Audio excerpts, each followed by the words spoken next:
How to set up proxy in HuaYoung with Proxy302.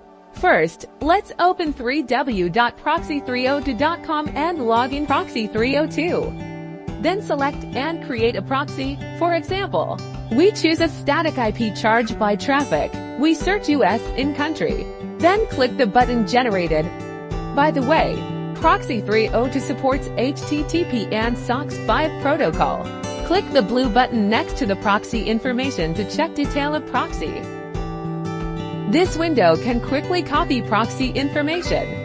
And now, let's start the HuaYoung browser.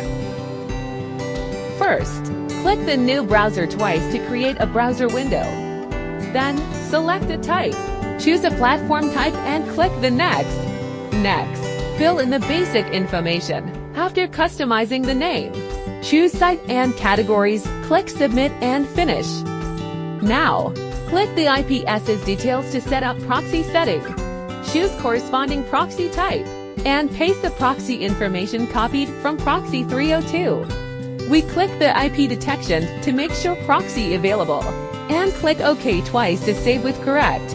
Now, click Open Browser to start the browser window. Wait for a minute, then create a new tab and turn to this website to test. Detection result is consistent with Proxy302. Proxy connection is successful. Thank you for watching.